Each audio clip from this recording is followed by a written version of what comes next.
오늘 말씀은 복음 전하는 자의 태도가 어떠해야 되는지 내용이 중심 내용이 되겠습니다.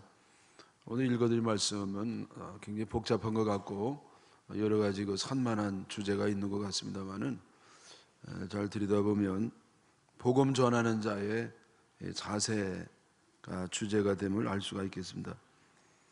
복음을 전하는 자라고 하니까 여러분 상관이 없다고 생각할 수 있겠습니다만은 상관이 없는 사람은 아무도 없습니다.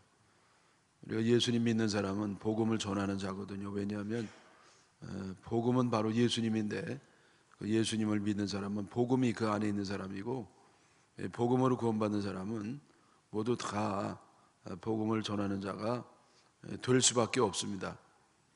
복음을 유앙게리온이라고 헬라어로 말하는데요, 유앙게리온은 파도라는 뜻도 있습니다. 그러니까 이 복음은 파도처럼 번져가는 성격이 있는 겁니다. 내가 받은 복음이 진짜라고 하면 우리는 전하지 않을 수가 없습니다. 그래서 우리 모두에게 해당되는 말씀이기 때문에 잘 들으시고 은혜가 있는 귀한 시간이 되기를 바랍니다. 그러면 이 복음 전하는 자가 어떤 자세로 전해야 되는가, 5가지 정도로 정리할 수가 있겠는데요. 첫째는 복음 전하는 자는 끝까지 견뎌야 되는 겁니다. 끝까지 견딘다.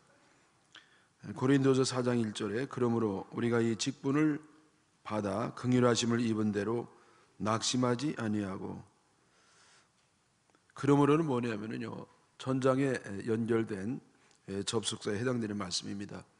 그러므로는 뭐냐면은 우리가 의의 직분, 즉 은혜의 복음을 증거하는 직분을 맡았기 때문에 그런 말씀입니다. 은혜의 복음을 증거하는 이것은 참으로 영광 중에 영광입니다. 영광에서 영광이 이른다. 그전에 율법의 직분을 맡는 것도 영광스러운 일인데 은혜의 직분은 영광 위에 영광이 된다. 하나님께서 나에게 맡겨주신 이 직분은 너무나 영광스럽고 영광스럽기 때문에 어떤 어려움이 있어도 끝까지 견딜 수 있다고 하는 내용이 그 안에 함축적으로 들어있는 겁니다. 그러므로 우리가 이 직분을 맡아 은혜의 복음을 전하는 직분을 맡았습니다. 그래서 긍휼하심을 입은 대로 낙심하지 아니한다. 바울 사도는요, 참 복음을 전한다고 해서 얼마나 고생을 많이 했는지, 그를 죽이려는 사람도 많았고 그것 때문에 생활고에도 시달리고 몸도 아프고 억울한 모함도 당하고 핍박도 있었고 여러 가지 어려움이 있었습니다만은 본인이 받은 이 직분이 너무 영광스럽기 때문에 그 모든 것을 잘 이기고 복음 전파의 사명을 끝까지 감당할 수가 있었습니다. 우리 성도들도 하나님께 집사, 권사, 장로, 전도사, 목사 많은 직분을 받았습니다. 하나님이 나에게 직접 주신 것이기 때문에 얼마나 영광스러운 건지, 적어도 내가 세상에서 먹고 살기 위해서 회사에 다니는 것보다는 하나님이 직접 나에게 주신 직분이기 때문에 훨씬 더 영광스러운 직분인 줄 믿습니다. 아멘이십니까?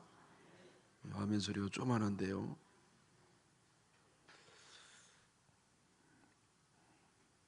그러나 우리는 때때로 낙심합니다.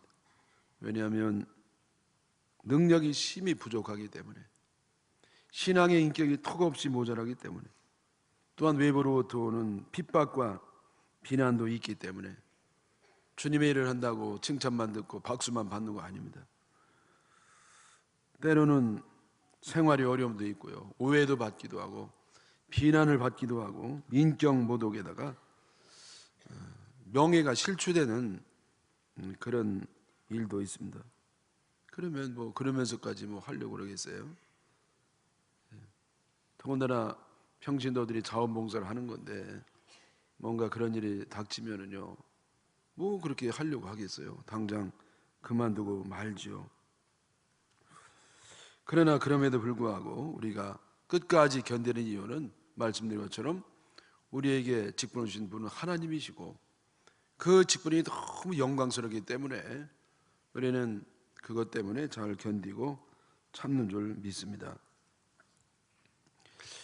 제가 얼마 전에 어느 목사님과 대화하는 가운데 아주 인상 깊은 내용을 들은 적이 있습니다. 이분이 목사님 아들인데요, 중학교 때쯤 됐나, 그때부터 이제 철이 좀 나기 시작하는데, 아버님 목사님이요, 교회에서 주일날 갔다 오면 가끔 너무 힘들어 하시는 거예요. 너무 괴롭다고. 특별히 회의하고 들어오면 그런 회의가 되나 봐요. 그래서 아주 힘들어하고 괴로워하시고, 그래서 이 중학교 때 이 지금 목사님 되신 분이 하여튼 누가 우리 아버님을 괴롭히나 아주 그냥 미워 죽을 뻔했다는 거예요. 그리고 결심한 게 뭐냐면은 내가 절대 목사 안 된다. 아버님이 아마 목사 되라고 자꾸 강권하신 모양이죠. 그래서 절대 안 된다고 그랬는데 이분이 목사가 된 겁니다. 왜 됐냐면은요, 아버님이 그렇게 교인들 때문에 시달리고 괴롭다고 그러면서도 하시는 말씀 뭐냐면은 내가 다시 태어나도 목사 되겠다. 그래서 이 어렸을 때요, 그게 이해가 안 되는 겁니다. 그렇게 목회하는 게 힘들고 어렵다면서 무슨 또 다시 태어나면 목사 된다는 것도 무슨 말이냐 말이죠. 그래서 도대체 예수님이 어떤 분이길래 우리 아버님을 미치게 하는가. 그래서 예수님 열심히 알다 보니까 예수님 체험하고요, 이분도 이제 목사님이 된 겁니다. 여러분, 우리가 힘들고 어려운 이 복음 전파의 사명이지만은, 그러나 우리가 예수님이 너무 좋고 영광스러운 직분이 너무 귀하기 때문에 끝까지 잘 견디시기를 주님의 이름으로 축원합니다. 올해는 뭐 할 수 없이 얼마 안 남았으니까 내가 끝까지 하는데 내년부터 안 할 거야. 그래서 12월 초쯤에 담당 부장님하고 얘기하려고 하는 사람들은 포기하시기를 축원합니다. 두 번째, 이 복음 전하는 자는 신앙 양심에 따라 살아야 됩니다. 여러분이 하나님의 복음의 직분을 맡은 사람들은 끝까지 사명을 잘 감당할 뿐만 아니라 신앙의 양심에 따라 사는 겁니다. 고린도후서 4장 2절이요, 이에 숨은 부끄러움의 일을 버리고 속임으로 행하지 아니하며 하나님의 말씀을 혼잡하게 하지 아니하고 오직 진리를 나타내므로 하나님 앞에서 각 사람의 양심에 대하여 스스로 추천하노라. 자, 그래서 이 복음을 전하는 자는요, 숨어있는 부끄러운 일을 버리는 겁니다. 위선적인 모습을 갖기가 어려워요. 또 속이지 않죠. 거짓말하지 않습니다. 하나님 말씀 혼잡하게 하지도 않습니다. 하나님 말씀을 아전인수거로 해석한다든지 하나님 말씀을 이용한다든지 그렇게 할 수가 없습니다. 왜냐하면 살아계신 하나님을 믿기 때문입니다. 여러분, 우리들이 그리고 직분자들이 신앙 양심대로 살 수 있는 이유는 딱 하나입니다. 그 이유는 뭐냐? 살아있는 하나님을 두려워하기 때문에. 인간의 노력과 결심과 훈련은 종이 조각과 같은 겁니다. 그 죄의 무서운 유혹 앞에 무너지기 십상인 것입니다. 그럼에도 불구하고 우리가 신앙의 양심대로 살 수 있는 비결 하나가 뭐냐? 살아있는 하나님을 믿는 겁니다. 불꽃 같은 눈동자로 우리를 바라보고 계시는 주님을 생각할 때 우리는 위선적인 모습으로 살 수가 없어요.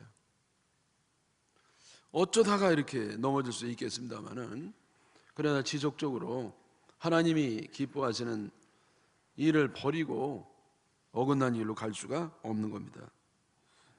그래서 바로 살아계신 하나님을 두려워함이 세상을 이기는 비결이요, 유혹을 물리치는 비결이요, 신앙 양심대로 사는 비결이 되는 줄 믿습니다.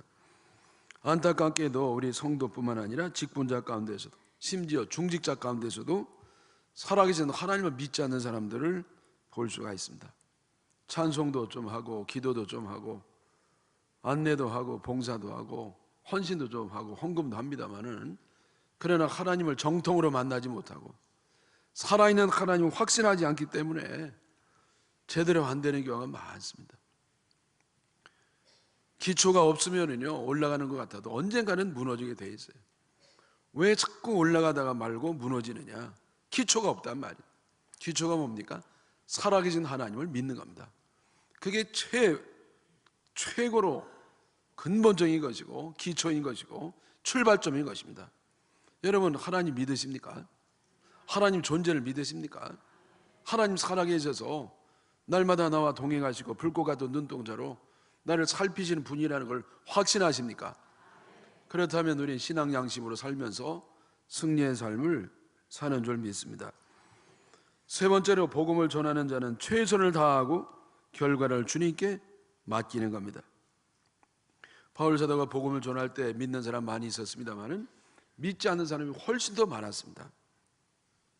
예수님이 진리이시고 하나님이 성령으로 역사하시기 때문에 웬만한 사람은 다 믿을 것 같은데 그렇지 아니하고 안 믿는 사람이 훨씬 많았습니다. 믿는 걸 방해하는 사람 많았고요.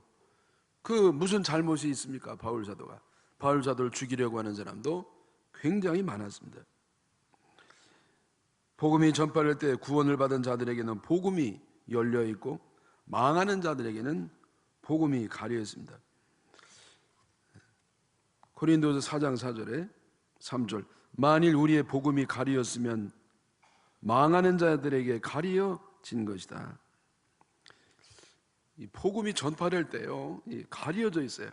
누구에게 가려졌느냐? 망하는 자에게는 가려 있는 겁니다. 그래서 이 복음이 증거되다 할지라도 하나님이 택하려고 작정한 사람을 주님이요 성령으로 역사해서 믿게 하는 것이지, 망하는 사람은요 하나님이요 그를 구원하지 않으세요. 그러니까 이 믿지 못하는 것은 우리 마음의 문제가 아니라, 결심의 문제가 아니라 영적인 문제입니다. 영적인 문제. 4장 4절에요, 그중에 이 세상의 신이 믿지 아니하는 자들의 마음을 혼미하게 하여 그리스도의 영광의 복음의 광채가 비치지 못하게 함이니 그리스도는 하나님의 형상이니라. 세상의 신은 뭐냐면은 세상에 역사하고 있는 신인데요, 한마디로 얘기하면 사탄입니다. 사탄은 하나님이 역사하는 곳에 같이 역사해요. 왜냐하면 하나님의 역사를 방해하려고. 하나님을 살리시는데 이 사탄은 죽이려고 하는 것을 하는 겁니다. 그래서 왜 예수님을 못 믿게 하느냐? 불신의 영 사탄이요 그의 마음을 붙잡고 있는 겁니다. 그래서 예수님을 믿을 수가 없습니다. 비가 아무리 억수로 날지라도 뚜껑이 닫혀있는 장독에는 비 한 방울 들어가지 못합니다. 열려 있어야 비를 받을 수가 있는 겁니다. 마찬가지로 여러분, 만문이 닫혀 있으면 아무리 은혜가 폭포처럼 쏟아지고 성령이 역사하고 그리고 말씀이 복음이 전파된다 할지라도 그 사람은 믿을 수가 없습니다. 왜? 마귀가 역사하기 때문에. 복음이 전파될 때 사람들이 들어보고 결정하는 게 아닙니다. 들어보기 전에 이미 정해져 있습니다. 마음이 닫혀있고 꼬부라지고 교만한 사람은 복음이 전파되기 전에 사탄이 그 만문을 막고 있어서 믿지 않을 준비가 완벽하게 되어 있는 겁니다. 그러나 마음이 열려있고 순수한 사람은 복음을 듣기 전에 성령께서 역사하셔서 이미 믿음을 준비하고 있는 겁니다. 저는요, 이 과거에는요 사실이 있으면 그 사실이 통하는 줄 알았어요. 그러나 이쯤 살고 보니까 사실이 사실대로 받아들이는 것도 하나님의 큰 은혜라는 것을 깨닫게 됐습니다. 왜냐하면 사실보다도 사람들이 관점이 있기 때문에 그래요. 관점. 아무리 사실이 들려줘도요 관점에 의해서 왜곡되는 겁니다. 관점에 의해서 막아지는 겁니다. 그에게는요 사실이 되지 않아요. 그 사실이 왜곡이 되거나 사실이 이게 부정이 되거나 참 그렇습니다. 저는 옛날에는 법원에다 가져가면은요 그냥 진실대로 되는 줄 알았는데 그것도 아니더라고요. 판사들의 관점에 따라서 정반대의 결과가 올 수도 있는 것을 많이 요즘 깨닫게 되는 겁니다. 여러분, 이 복음도 마찬가지. 예수님은 진리이시고 예수님 사실입니다. 제자들이 이 꾸며낸 이야기가 아닙니다. 분명히 지금부터 2000년 전에 이스라엘의 역사 가운데서 존재하셨고 살으셨고 부활하신 역사적으로 분명한 사실임에도 불구하고 사람들이 자기의 관점에 따라서 예수님을 믿지 아니하기도 하고 또 이거 왜곡되게 자기 나름대로 아전인수격으로 해석해서 받아들이는 모습을 볼 수가 있는 겁니다. 그래서 결국 우리가 믿느냐 안 믿느냐 하는 문제는 영적인 문제다. 우리 하나님이 은혜를 베풀어 오셔야만 믿을 수가 있는 겁니다. 하나님이 특별히 우리를 많은 사람 가운데 사랑하셔서 이렇게 믿음을 주시고 구원을 받게 하시게 얼마나 큰 은혜요 축복인지 다시 한번 감사하시기를 바랍니다. 제가 드리고 싶은 말씀 뭐냐면은 복음이 전파될 때 그냥 믿지 않는 사람이 있다고 해서 낙심하지 말라는 거예요. 나는 최선만 다하고 결과는 주님께 맡기라는 겁니다. 왜냐하면 반드시 사람들이 관점이 있어가지고 믿지 않는 사람도 있기 때문이에요. 예수님께서 씨 뿌리는 비유의 말씀을 하셨습니다. 똑같은 씨를 뿌리는데 어떤 사람은 믿고 열매를 맺지만은 어떤 사람 믿지 않는 사람이 있습니다. 그래서 어떤 마음은 길가 같은 마음이 있어요. 길가는요 탁탁 튕깁니다, 씨앗이. 그래서 복음이 전파되면 거기에 거부감을 가지고요 반항하고 비판하고 반발하고 그런 사람도 꼭 있습니다. 적지만은 또 이 돌밭 같은 마음도 있어요. 돌밭은요 무감각한 마음이에요. 무반응입니다. 그래서 아무리 은혜가 폭포로 쏟아진다 할지라도 전혀 상관이 없어요. 전혀 듣지는 않습니다. 예? 아주 무반응, 무감각한 사람도 있어요. 돌 같은 마음도 있단 말이에요. 예? 이러면 적지만은 또 꼭 있어요. 또 이러면 가시밭 같은 사람이 이 가시밭 뭐냐? 뒤틀린 마음이에요. 가시처럼 심이 뒤틀려 있고 가시가 돋은 마음이기 때문에 어떤 하나님 말씀을 들을 때 그걸 순수하게 정말 진리대로 받는 것이 아니라 자기의 그 필터를 통해서 삐뚤어진 마음을 통해서 삐뚤이 받기 때문에 주지도 않는 상처를 잘 받습니다. 그리고 자기에게 공격한 줄 알아요. 그거 아닙니다. 네? 왜 그렇습니까? 왜냐하면 그 가시밭이라 그랬습니다. 그래서 우리 주님이요 이 복음, 이 씨 뿌리는 부위를 주실 때는 마음의 밭을 옥토로 만들어라 그것이 뜻이 아니었고요. 원래는 씨 뿌리는 이 복음을 전하는 자가 실망하지 말라는 겁니다. 믿지 않는 사람이 반드시 있다는 거예요. 그러니까 그건 너무나 당연하니까 그것 때문에 영향을 받고 복음을 포기하거나 하지 말고 끝까지 사명을 감당하고 그 결과는 주님께만 맡기라는 겁니다. 여러분 우리는 복음뿐만 아니고요 무슨 일을 하든지 결과는 주님께 달려있는 줄 믿습니다. 나는 최선만 하면 되는 거예요. 최선만 다하면 되고 결과는 어떤 결과가 온든지 간에 내 뜻대로 되면 너무 좋은 것이고요 내 뜻대로 안 되면 주님의 뜻이 되는 거니까 이거는 최고로 좋은 것이니까 우리는 늘 감사만 하면 되는 줄 믿습니다. 그 다음에 네 번째, 복음 전하는 자는 그들 자신을 드러내지 말고 예수님을 전해야 됩니다. 진정한 복음의 일꾼은 그들 자신을 드러내지 않습니다. 예수님을 잘 전하는 겁니다. 4장 5절에요 그 중에 이 세상에 4장 5절 우리는 우리를 전파하는 것이 아니라 오직 그리스도 예수의 주 되신 것과 또 예수를 위하여 우리가 너희의 종된 것을 전파함이라. 지금 바울사도 일행이 전파하는 것은 당신들이 아니에요. 오직 그리스도 예수님을 전하고 그 예수님 우리의 주인 주님이 되신다는 것을 증거하는 겁니다. 여러분 말씀을 전하는 자는요 성경을 읽어놓고 자기 하고 싶은 말 하는 것이 아닙니다. 복음 전하는 자는 자기를 드러내는 게 아니죠. 오직 하나님의 뜻을 드러내는 것이 복음 전하는 자의 사명인 줄 믿습니다. 여러분 이 복음 전하는 자가 자기가 드러나면 실패해요. 복음 전하는 자는 복음이 드러나야 되고 하나님의 뜻이 드러나야 되고 그 안에 예수님이 전해져야 그것이 성공인 줄 믿습니다. 여러분 이 설교에 무슨 성공과 실패가 있겠습니까? 그러나 굳이 세상 방식으로 표현한다고 하면 내가 드러나면 실패고 주님의 뜻이 드러나면 성공인 줄 믿으시기를 바랍니다. 하나님 뜻의 중심에는 언제든지 예수님이 계십니다. 여러분 신약 구약의 중심은 주인공이 바로 예수님이에요. 이 복음은 뭐냐? 바로 예수님이 복음이에요. 은혜가 뭐냐? 예수님이 바로 은혜입니다. 은혜가 세상에 현현된 것, 드러난 것이 예수님이에요. 이 복음의 핵심에는 예수님이 있습니다. 하나님이 죄 많은 우리를 너무 사랑하셔서 아들 예수님을 보내셨고, 그 예수님을 믿는 사람마다 은혜를 받고 구원을 받는다고 하는 예수님을 통한 축복. 그래서 여러분, 우리 기독교는요, 기독, 그리스도, 예수님을 전하는 것이 바로 기독교인 줄 믿습니다. 하나님 말씀은 처세술이 아닙니다. 하나님 말씀은 지혜의 말씀이에요. 우리가 얻는 것은 신념이 아니라 신앙입니다. 윤리가 아니라 복음입니다. 이 복음의 그 중심에는 바로 예수님이 계신 겁니다. 그래서 우리는 예수님을 전해야 되는 겁니다.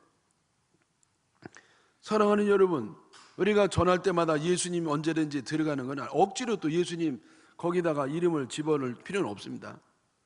배후에 강물이 흐르는 것처럼 예수님의 정신이 흐르고 예수님의 뜻이 드러나고, 그러면서 예수님을 잘 전하시기를 축원합니다. 마지막 다섯 번째, 복음 전하는 자는 진리 안에 거하는 겁니다. 예수님 얼굴에는 하나님 영광을 반사하는 빛이 비쳤습니다. 그 빛이 또한 어둠 속에 있었던 우리 마음 속에 비치게 되었습니다.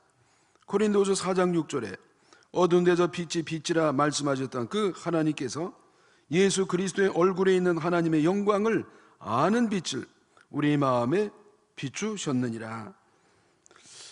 그래서 우리 예수님 빛으로 이 땅에 오신 겁니다. 하나님은 빛이셔요. 어둠을 비치는 빛이시고요, 예수님은 그 하나님의 빛을 갖고 계시니까 또 빛으로 이 땅에 오셨습니다. 우리는 어둠 속에서 방황하고 있었습니다.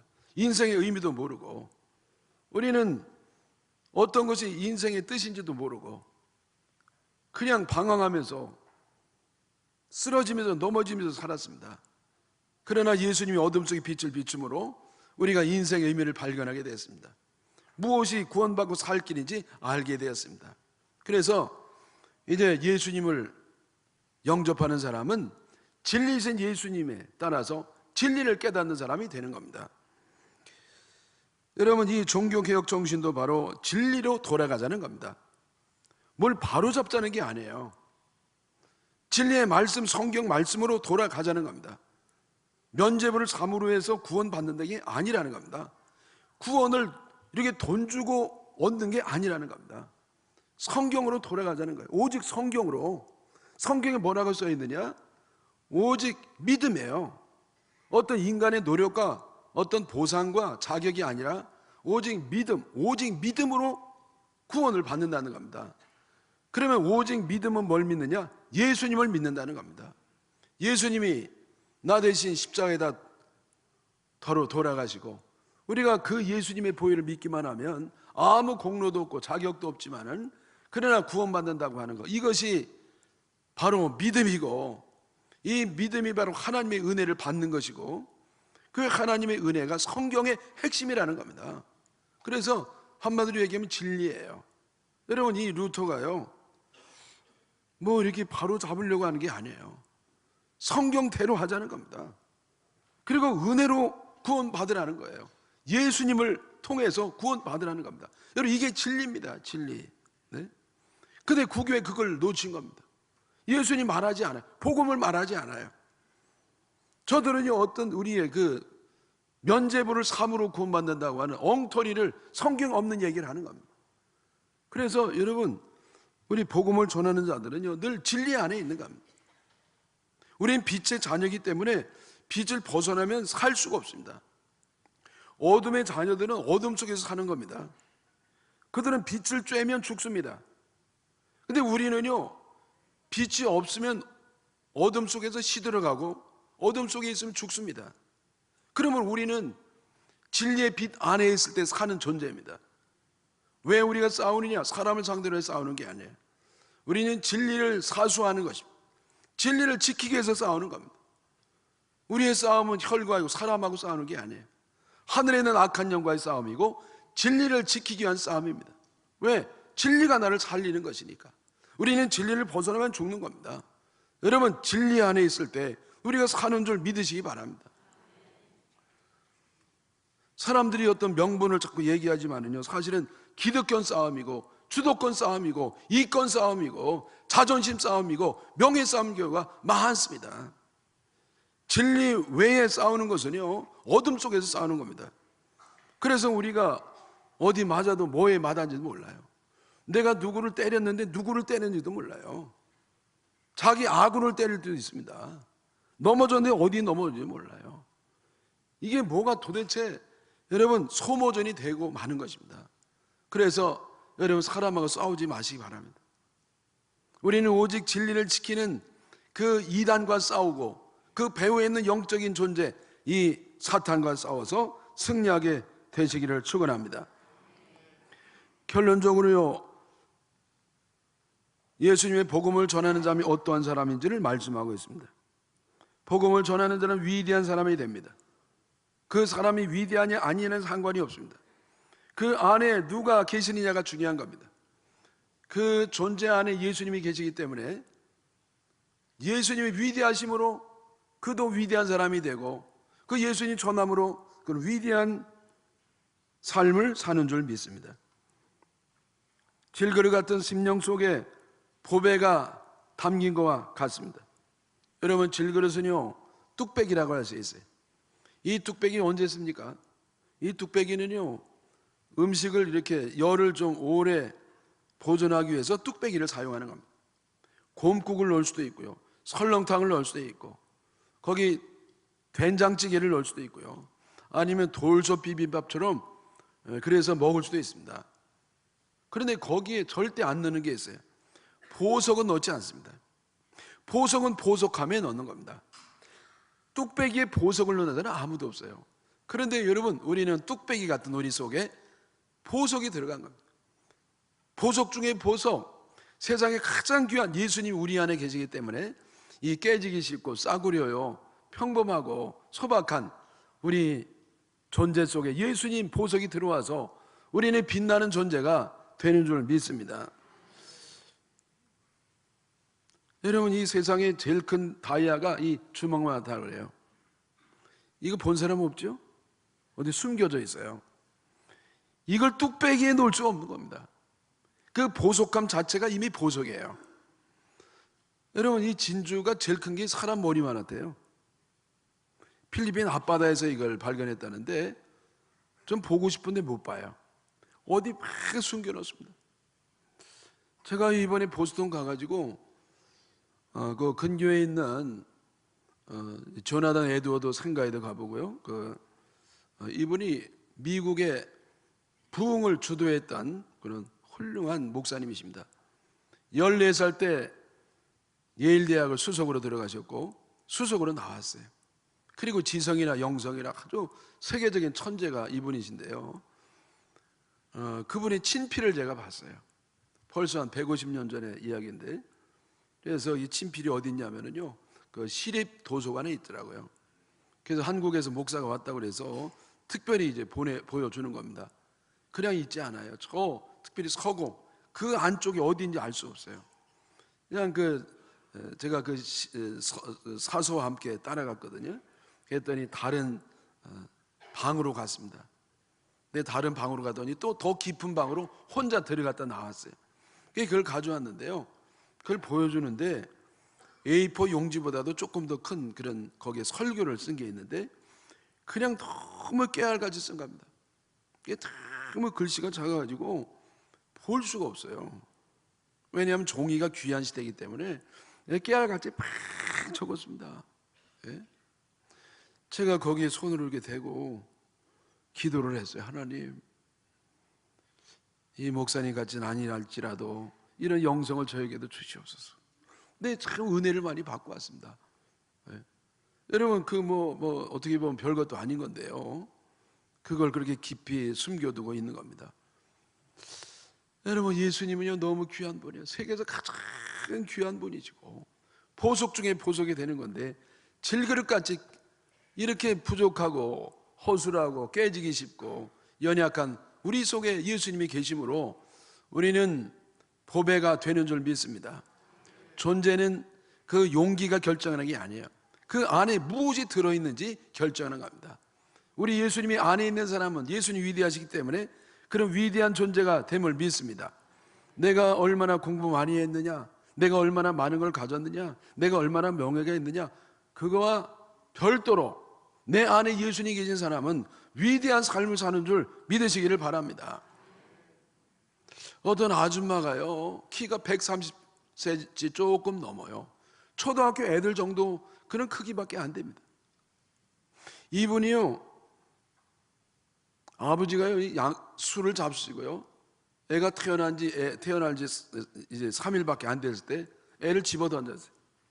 또 재수없게 이 계집애가 나왔다고. 그래가지고 그때 충격을 받아가지고 허리가요, 이게 평생 장애를 가져가지고 이 키가 이렇게 안 자란 겁니다. 초등학교밖에 못 나왔어요. 아버지는 자살했습니다. 어머니는 정신병을 앓고 있었어요. 완전히 이 질그릇 같은 인생, 깨진 인생을 살 수밖에 없었지만은 이분이요, 미국 콜롬비아 대학 아이비리그에 아주 유명한 명문 콜롬비아 대학 석사까지 하시고, 지금 아프리카의 미랄 선교단체에 아프리카 총책임자로 일하는 훌륭한 선교사가 된 겁니다. 어떻게 그렇게 됐습니까? 예수님을 모시니까. 예수님, 이 보석 예수님 모시니까 그 삶이 보석처럼 반짝반짝 빛나는 겁니다. 여러분, 내가 어떤 형편에 있든지가 상관없이 보석인 예수님 내 마음속에 모시고 있으면 우리는 그 보석을 반사해서 빛나는 삶을 사는 줄 믿습니다. 이런 삶을 사시기를 주님의 이름으로 축원합니다.